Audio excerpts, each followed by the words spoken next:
Hello everyone, Julius সিজারের audiobook এপিসোডে আপনাদের সবাইকে স্বাগতম। আজকে পর্ব 3 ও 4 অর্থাৎ আপনাদেরকে পড়ে শোনাবো।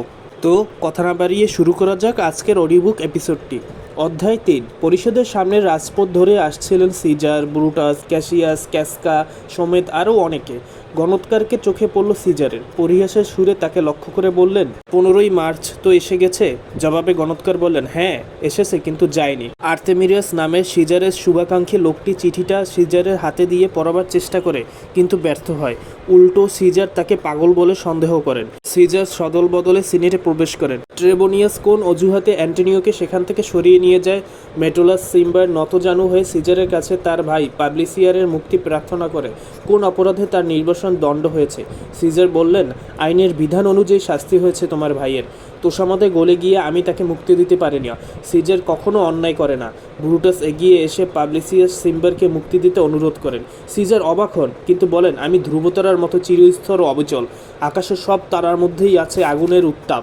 তারা সবাই কিরণ দেয়, কিন্তু কেবল একটা স্থান পরিবর্তন করে না। মানুষের মধ্যেও তেমনি রক্ত মাংসের মানুষ সহজেই ভয় পায়, কিন্তু আমি এমন একজন যে অপরাজেয় এবং তার গতিপথ অপ্রতিহিত। সিম্বারের নির্বাসনের যে প্রতিবিধান আমি দিয়েছি তা ফেরানো সম্ভব নয়। পর এই নিয়ে কথাবার্তা চলার সময় ক্যাসকা গিয়ে হঠাৎ সিজারকে ছুরি মারে। তারপর একে একে সবাই, সবার শেষে ব্রুটাস। সিজার মৃত্যুর মুহূর্তে গভীর হতাশার সঙ্গে বলেন, ব্রুটাস তুমিও? সিনেটের গোলমালের মধ্যে বক্তৃতা মঞ্চের দিকে যান ক্যাসিয়াস ও ব্রুটাস। তার আগেই অ্যান্টনিও ভৃত্য এসে জানায়, ব্রুটাস অ্যান্টনিও নিরাপত্তার প্রতিশ্রুতি দিলে তিনি কাছে আসতে পারেন, এবং কেন সিজারকে হত্যা করা হলো তার সঙ্গত কারণ যদি ব্রুটাস দেখাতে পারেন, তাহলে তিনি চিরদিন ব্রুটাসকেই অনুসরণ করবেন। ব্রুটাস কথা দেন তাই হবে। তিনি অ্যান্টনিওর প্রশ্নের জবাব দেন, এবং অ্যান্টনিওর কোনো ক্ষতি করা হবে না। অ্যান্টনিও এলেন। সিজারের মৃত্যুতে তিনি শোকাহত। তিনি বিলাপ করেন, সিজারের মৃত্যুর এই পরম ক্ষণে যদি আমারও মৃত্যু হয়, তাহলে নিজেকে ভাগ্যবান বলে মনে করব। ব্রুটাসকে উদ্দেশ্য করে অ্যান্টনিও বলল, বিচক্ষণ মহান ব্যক্তির রক্তিতে রঞ্জিত হয়ে ধন্য হয়েছে আপনাদের তরবারি।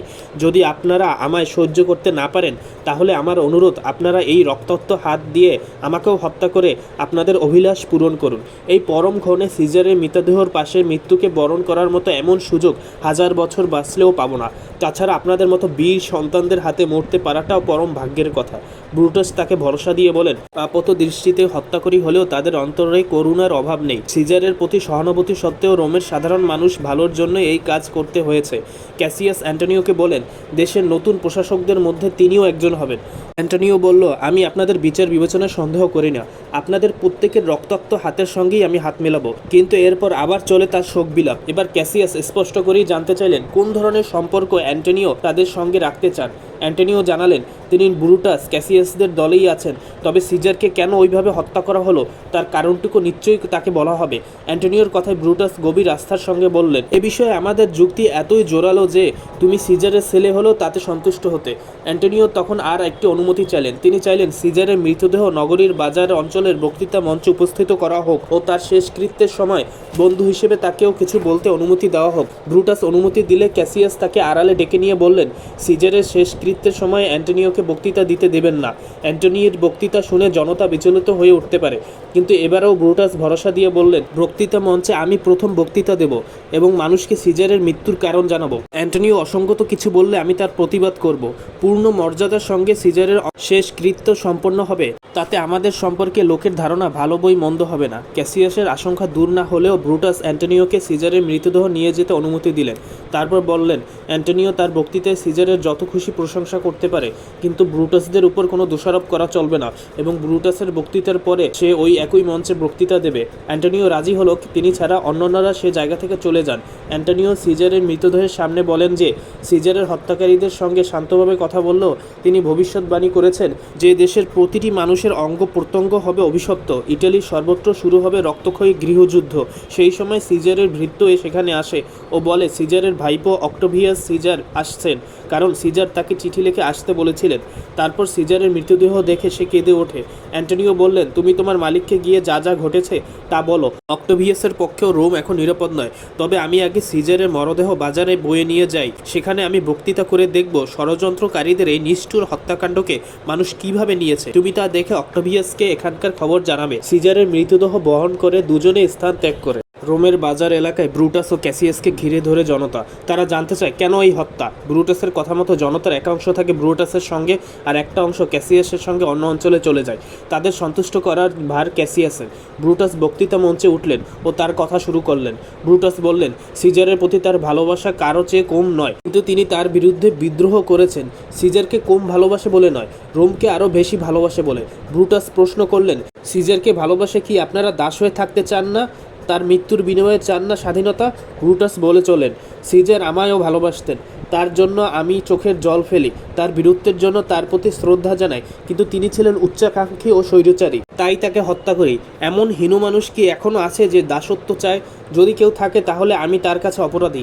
এমন হীন কি কেউ এখানে আছে যে দেশকে ভালোবাসে না? যদি কেউ থাকে আমি তার কাছে অপরাধী। ব্রুটাস থামলে জনতা বলে ওঠে, তেমন কেউ নেই সেখানে। ব্রুটাস তখন বলেন, তাহলে আমিও কারো কাছে কোনো অন্যায় করিনি। ব্রুটাস আরও জানান, সিজারের হত্যার কারণ পরিষদের কার্য বিবরণীতে লেখা আছে। এই সময় সিজারের মৃতদেহ নিয়ে আসেন অ্যান্টনিও। সেদিকে দেখিয়ে ব্রুটাস বলেন, এই হলো সিজারের মরদেহ, সঙ্গে শোকে মুহম্মান্য অ্যান্টনিও। এই মৃত্যুতে অ্যান্টনিওর কোনো ভূমিকা না থাকলেও নতুন প্রজাতন্ত্রের প্রশাসনে তারও আসন থাকবে, আপনাদের সকলেরই থাকবে। রোমের মঙ্গলের জন্য আমি আমার সবচেয়ে প্রিয় মানুষটিকে হত্যা করেছি। আবার যদি দেশের প্রয়োজন হয় তবে এই ছুরি দিয়ে আমার নিজেকেও হত্যা করতে এতটুকু হাত কাঁপবে না। ব্রুটাসের বক্তৃতায় রোমের মানুষ মুগ্ধ, উদ্বেলিত। তারা তাকে বিজয় মাল্য দিতে চায়। তার পূর্বপুরুষের মতো তারাও এক প্রতিমূর্তি স্থাপন করতে চায়। আর একজন বললেন, ব্রুটাসকেই সিজারের আসনে বসানো হোক। ব্রুটাস জনতার কাছ থেকে বিদায় চান এবং জনতাকে সিজারের মরদেহের প্রতি যথাযোগ্য শ্রদ্ধাজ্ঞাপন করতে ও মার্ক অ্যান্টনির কথা শুনতে অনুরোধ করেন। মঞ্চে উঠে অ্যান্টনি প্রথমেই বলেন, ব্রুটাসের জন্য আজ তিনি জনগণের সামনে আসার সৌভাগ্য লাভ করেছেন। আমি এখানে এসেছি তার মরদেহ সমাধিস্থ করার জন্য। মানুষের জীবনে যা অন্যায় করে তার স্মৃতি তার মৃত্যুর পরেও থাকে, কিন্তু ভালো কাজ তার শরীরের সঙ্গে ঢাকা পড়ে মাটির গর্তে। সুতরাং সিজারের ক্ষেত্রেও তাই হোক। মহান ব্রুটাস বলেন, সিজার ছিলেন উচ্চাকাঙ্ক্ষী স্বৈরাচারী। তা যদি হয় তাহলে অপরাধের প্রায়শ্চিত্ত সিজার করে গেছেন, কিন্তু সিজার ছিলেন আমার বন্ধু, আমার পরম বিশ্বাসভাজন ও ন্যায়পরায়ণ। বিদেশ থেকে তিনি অনেক বন্দীকে রোমে ধরে এনেছেন। তাদের দেওয়া অর্থ সাধারণ কোষাগারে সঞ্চিত রয়েছে। সেটা কি তার উচ্চাকাঙ্ক্ষার পরিচয়? সকলেই দেখেছেন, লুপারকালিয়া উৎসবের সময় আমি নিজের হাতে তাকে 3 বার রাজমুকুট দিতে নিয়ে গিয়েছিলাম। 3 বারই তিনি ফিরিয়ে দিয়েছেন। এটা কি তার উচ্চাকাঙ্ক্ষার নিদর্শন? তবু ব্রুটাস বলছেন, তিনি উচ্চাভিলাষী এবং ব্রুটাস অবশ্যই একজন সম্মানিত ব্যক্তি। ব্রুটাসের কথা খণ্ডন করার জন্য নয়, শুধু আমি যা জানি তাই বলছি। একদিন তোমরা সিজারকে ভালোবাসতে, আর তার কারণও ছিল। হে ন্যায় বিচারের দেবী, আজ তুমি চলে গেছো বর্বর পশুদের হাতে। অ্যান্টনির বক্তৃতা মানুষের মনকে টানে। কেউ বলে সিজারের জায়গায় যে আসবে সে হয়তো আরও খারাপ হবে। অন্যজন প্রশ্ন তোলে, সিজার রাজমুকুট নেয়নি, সুতরাং তাকে উচ্চাকাঙ্ক্ষী কীভাবে বলা যাবে? অ্যান্টনির শোকাগ্রস্ত চেহারাও অনেকের সহানুভূতি আকর্ষণ করে। অ্যান্টনি আবার বলতে শুরু করেন, তিনি সিজারের স্বাক্ষর করা একটি কাগজ দেখিয়ে বলেন, এটি সিজারের উইল। আর এই উইল পড়লে রোমের মানুষ সিজারের প্রতি ভালোবাসার মৃত সিজারের ক্ষতগুলোকে চুম্বন করবে আর তাদের গামছা দিয়ে তার শরীরের রক্ত মুছে দেবে। সিজারের উইল সম্পর্কে জনগণের কৌতূহল মাত্রা ছাড়িয়ে যায়। অ্যান্টনি অবশ্য উইলে কী আছে তা সহজে ভাঙেন না, বরং ছোট ছোট কথায় জনতার উত্তেজনাকে বাড়াতে দেন। একসময় জনতা ব্রুটাস, ক্যাসিয়াস প্রভৃতিদের উদ্দেশ্য করে বলে ওঠে, তারা বিশ্বাসঘাতক, খুনি, শয়তান।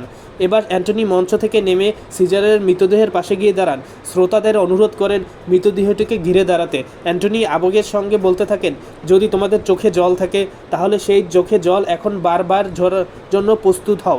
সিজারের পোশাকের প্রতি জনতার দৃষ্টি আকর্ষণ করে বললেন, নারভিল জয় করার পর এক গ্রীষ্মের সন্ধ্যায় তিনি এই পোশাকটি প্রথম পরেছিলেন। আজ ক্যাসিয়াস তার হাতের ছুরিটা এখানেই বিদ্ধ করেছেন। দেখুন, বিদ্বেষী ক্যাসকা কি বিরাট একটা ক্ষত সৃষ্টি করেছে। আর তার প্রিয়তম ব্রুটাস ছুরি মারেন এইখানে। তখন সিজারের শরীর থেকে যে রক্ত বেরিয়েছিল সেই রক্তের ধারা জানতে চাইছিল সত্যি ব্রুটাস নির্দয়ভাবে ওই আঘাত করেছে কিনা। কারণ আপনারা জানেন, সিজার ব্রুটাসকে গভীরভাবে ভালোবাসতেন। মহান সিজার যখন ব্রুটাসকে আঘাত করতে দেখলেন তখন অস্ত্রের চেয়ে সেই অকৃতজ্ঞতার আঘাত আরও গভীর হয়ে উঠেছিল। অ্যান্টনির বক্তৃতায় রোমের মানুষ যেন পাগল হয়ে গেল। তারা চিৎকার করে বলল, আমরা এই হত্যার প্রতিশোধ নেব, প্রতিশোধ চাই। তাদের খুঁজে বার করো, আগুন দিয়ে পুড়িয়ে ফেলো, একজন বিশ্বাসঘাতকও যেন বাঁচতে না পারে। অ্যান্টনি তখন তাদের নেতা, পথ প্রদর্শক। অ্যান্টনি তখনও বলে চললেন যে তিনি ব্রুটাসদের মতো বাগ্মী নন, তিনি একজন সাধারণ মোটা বুদ্ধির মানুষ। সেই কারণেই তিনি বলার সুযোগ পেয়েছেন। কিন্তু তিনি যদি ব্রুটাসের মতো বাগ্মী হতেন তাহলে তার জোরাল ভাষায় প্রত্যেকটা পাথরখণ্ড প্রচণ্ড বিদ্রোহে ফেটে পড়ত। অ্যান্টনির ইঙ্গিতটি স্পষ্ট ছিল। জনতার আগে চিৎকার করে উঠল, আমরাও বিদ্রোহ করব। বন্ধুগণ, এবার অ্যান্টনি বললেন, আপনারা এখনও জানেন না তিনি আপনাদের কতটা ভালোবাসতেন। আমি সিজারের উইলের কথা বলেছিলাম, আপনারা তো ভুলে গেছেন। জনতা চিৎকার করে, হ্যাঁ উইলে কী লেখা আছে আমরা শুনবো। উইলটা দেখি অ্যান্টনি বললেন, এই হলো তার মোহর ছাপ দেওয়া ইচ্ছাপত্র। এই ইচ্ছাপত্রের মাধ্যমে তিনি রোমের প্রত্যেক নাগরিককে 75 ড্রাকমা করে দিয়ে গেছেন। তাছাড়াও তিনি টাইবার নদীর তীরে অবস্থিত বাগান সর্বসাধারণের উপভোগের জন্য করে দিয়ে গেছেন। এই হলেন সিজার। এমন মানুষ কি আর কখনো আসবে? না, কখনোই না। জনতা চিৎকার করে বলে, সিজারের মরদেহ সৎকারের পর তার শেষকৃত্যের আগুনে আমরা জ্বালিয়ে দেবো বিশ্বাসঘাতকদের বাড়ি, ধ্বংস করে ফেলবো তাদের সব কিছু। অ্যান্টনি যা চেয়েছিলেন তার বেশি তিনি পেয়ে গেছেন। রোমের মানুষ তখন ক্ষিপ্ত। তারা সিজারের শেষকৃত্যের আগুন থেকে মশাল জেলে ষড়যন্ত্রকারীদের বাড়ি পুড়িয়ে ফেলতে চাইল। একজন ভৃত্য এসে অ্যান্টনিকে খবর দিল, অক্টোভিয়াস সিজার রোমে এসে গেছেন। তিনি ও লেপিডাস সিজারের বাড়িতে রয়েছেন। অ্যান্টনি জানালেন যে তিনি সেখানে তার সঙ্গে দেখা করবেন। ভৃত্য আরও জানালো যে অক্টোভিয়াস বলেছিলেন যে ব্রুটাস আর ক্যাসিয়াস রোম নগরীর ফটক পার হয়ে পাগলের মতো পালাচ্ছেন। অ্যান্টনি হাসেন। রোমের মানুষ রাগে অন্ধ। সিন্না নামে জৈনিক কবি যাচ্ছিলেন সিজারের শেষকৃত্য দেখতে। তাকেও নাগরিকরা ঘিরে ফেলে প্রশ্নবাণে জর্জরিত করে। তারপর তাকে মনে করে ষড়যন্ত্রকারীদের একজন। সিন্না বললেন, আমি ষড়যন্ত্রকারী সিন্না নই, আমি কবি। তখন এক নাগরিক পরিহাস করে বলে ওঠে, খারাপ কবিতা লেখার জন্য একে টুকরা টুকরা করে ফেলো। সিন্নাকে ছেড়ে তারা ছোটে ব্রুটাস, ক্যাসিয়াস, ক্যাসকা প্রভৃতির খোঁজে। অধ্যায় 4। অ্যান্টনিওর বাড়িতে এসেছেন অক্টোভিয়াস ও লেপিডাস। রাজদ্রোহ এবং সিজারকে হত্যার অভিযোগে যাদের মরতে হবে তাদের একটি তালিকা করেছে অ্যান্টনি। সে তালিকায় লেপিডাসের ভাই ও অ্যান্টনির ভাগ্নের নামও আছে। কিন্তু সেই প্রাণদণ্ডে লেপিডাস ও অ্যান্টনি সম্মতি দিয়েছেন। লেপিডাস চলে যেতে অ্যান্টনি অক্টোভিয়াসকে জিজ্ঞেস করলেন, লেপিডাস লোকটা বোকা, ওকে সাম্রাজ্যের 3 ভাগের 1 ভাগ দেওয়াটা কি ঠিক হবে? অক্টোভিয়াসের পাল্টা প্রশ্ন, তাহলে ওর সাহায্য নিলাম কেন? অ্যান্টনি জবাব দিল, ওকে এখন কিছু সম্মান দেওয়া হচ্ছে ঠিকই, কিন্তু আসলে ও সোনাবহনকারী গাধার মতো। ওকে পরিচালনার দায়িত্ব আমাদেরই। আমাদের নির্দেশ মতোই ও কাজ করবে, আর কাজ মিটলে ছেড়ে দেওয়া হবে। তখন ও গাধার মতোই মাঠে মাঠে চড়ে খাবে। অক্টোভিয়াস বললেন, যাই হোক, লেপিডাস কিন্তু সাহসী যোদ্ধা। দুজনের কথাবার্তার মধ্যে দিয়ে ঠিক হয় যে তাদের মিত্র শক্তিকে সমবেত করা হবে ও আলোচনার মধ্যে দিয়ে ঠিক করা হবে কিভাবে তারা বিপদের মোকাবেলা করবেন। এদিকে ব্রুটাস ও ক্যাসিয়াসের সম্পর্কে ফাটল ধরে। দুজনেই মনে করেন অন্যজন তার প্রতি অন্যায় করেছেন। খোলাখুলি কথা বলার জন্য ক্যাসিয়াস সশূন্যে আসেন ব্রুটাসের শিবিরে। ক্যাসিয়াস ও ব্রুটাস যে যার সৈন্যদের তাঁবু থেকে কিছুটা দূরে সরে যেতে বলে নিজেদের মধ্যে কথাবার্তা আরম্ভ করেন। ক্যাসিয়াসের অভিযোগ যে ঘুষ নেওয়ার অপরাধে ব্রুটাস লুসিয়াস গিন্নাকে শাস্তি দিয়েছেন ও লোক সমক্ষে অপমান করেছেন। ক্যাসিয়াস তার সমর্থনে চিঠি দেওয়া সত্ত্বেও ব্রুটাস তা অগ্রাহ্য করেনি। ব্রুটাসের পাল্টা অভিযোগ, ক্যাসিয়াস ওই ধরনের হালকা অপরাধকে তেমন গুরুত্ব দেওয়া ঠিক নয়। এবার ব্রুটাস ক্যাসিয়াসকে তার নিজেরই ঘুষ নেওয়ার অভ্যাস আছে বলে অভিযোগ করেন। অযোগ্য লোকের কাছ থেকে টাকা নিয়ে তিনি তাদের উচ্চ পদ দিয়েছেন। ব্রুটাস ও ক্যাসিয়াসের মধ্যে তীব্র বাদানুবাদ চলতে থাকে। 15ই মার্চের কথা মনে করিয়ে দিয়ে ব্রুটাস বলেন, ন্যায় বিচারের স্বার্থেই কি জুলিয়াস সিজারকে হত্যা করা হয়নি? যারা এই যুগের শ্রেষ্ঠ মানুষটিকে হত্যা করেছে তাদেরই একজন দুর্নীতিকে সমর্থন করবে আর উৎকোচে হাত কলুষিত করবে। তীব্র বাদানুবাদের পর ক্যাসিয়াস একসময় ভেঙে পড়েন। ক্যাসিয়াসের অভিমানে শেষ পর্যন্ত আবার উভয়ের মিল হয়। দ্বন্দ্বের সমাপ্তি হয় ভালোবাসার মধ্যে দিয়ে।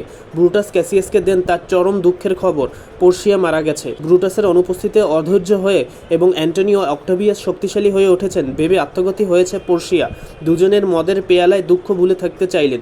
কিছু পরে ক্যাসিয়াস ও ব্রুটাসের 2 অনুগামী টিটিনিয়াস ও মেসালা সেখানে আছেন। ব্রুটাস মেসালাকে জানান যে তিনি খবর পেয়েছেন যে অক্টোভিয়াস ও মার্ক অ্যান্টনি ব্রুটাসের বিরুদ্ধে এক বিরাট সেনাবাহিনী নিয়ে ফিলিপ্পির দিকে অগ্রসর হয়েছে। মেসালা আরও খবর দেন যে অক্টোভিয়াস, অ্যান্টনি ও লেপিডাস সেনেটের 100 সদস্যকে হত্যা করেছে, তার মধ্যে সিসেরোও আছে। আবার পোর্সিয়ার কথা ওঠে। ব্রুটাস বললেন, আমাদেরও একদিন মরতে হবে, এই মৃত্যুর শোক আমরা সহ্য করতে পারবো। ব্রুটাস আবার কাজের কথায় ফিরে এলেন। তারা সৈন্যবাহিনী নিয়ে ফিলিপ্পির দিকে অগ্রসর হবেন কিনা এ নিয়ে আলোচনা হয়। ক্যাসিয়াস বললেন, সেটা না করে শত্রুদের আসতে দেওয়া উচিত। তাতে অনেক রসদ ফুরিয়ে যাবে ও পথশ্রমে শত্রু সৈন্য ক্লান্ত হয়ে পড়বে, তাদের অনেক ক্ষয়ক্ষতি হবে ও সেই অবসরে তারা বিশ্রাম নিতে পারবে। কিন্তু ব্রুটাসের যুক্তি অন্য।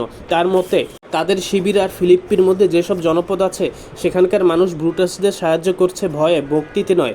তাদের সমর্থনও আন্তরিক নয়। সুতরাং শত্রু সেনারা ওখান দিয়ে এলে তারা সেখান থেকে সৈন্য সংগ্রহ করে ঢল ভারী করবে। ব্রুটাস বলেন, তার চেয়ে আমরাই তাদের সাহায্য নিয়ে ফিলিপ্পিতে শত্রুদের মুখোমুখি হই। ক্যাসিয়াস তবু বুঝাতে চান, কিন্তু ব্রুটাস তার যুক্তিতে অবিচল থাকেন। তার যুক্তি, সব মানুষের জীবন সমুদ্রে আছে সৌভাগ্যের জোয়ার। তার সুযোগ নেবার মধ্যে দিয়ে মানুষ তার আকাঙ্ক্ষিত সুখ আর সম্পদ লাভ করে, আর সেই জোয়ারের সুযোগ না দিতে পারলে জীবনের জয়যাত্রা দুঃখের চরে অবরুদ্ধ হয়ে যায়। ব্রুটাসের কথায় ক্যাসিয়াসকে রাজি হতে হয়। ঠিক হয় পরের দিন সকালে তারা ফিলিপ্পি অভিযান শুরু করবে, কিন্তু ব্রুটাসের চোখে ঘুম নেই, সেই অস্থির। লুসিয়াসকে বাজনায় সুর তুলতে বললেন। একটুখানি বাজিয়ে লুসিয়াস ঘুমিয়ে পড়ে। ব্রুটাসের চোখে তবু ঘুম আসে না। এমনই সময় সেখানে সিজারের প্রেতাত্মার আবির্ভাব হয়।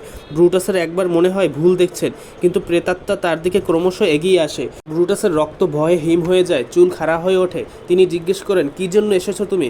প্রেতাত্মা বলে, এইটুকু জানাতে যে ফিলিপ্পির প্রান্তরে আমার সঙ্গে তোমার দেখা হবে। প্রেতাত্মা আরও একবার এই কথা বলে, তারপর তার অন্তর্ধান ঘটে। ব্রুটাস তার অনুচরদের ডেকে তোলেন ও সবাইকে জিজ্ঞেস করেন তারা কিছু দেখেছে কিনা, কিন্তু কেউ কিছু দেখেনি। ব্রুটাস ক্যাসিয়াসকে বলে পাঠান তিনি যেন নির্দিষ্ট সময়ের আগেই তার সৈন্যবাহিনী নিয়ে অগ্রসর হন। ব্রুটাস একটু পরে রওনা দেবেন।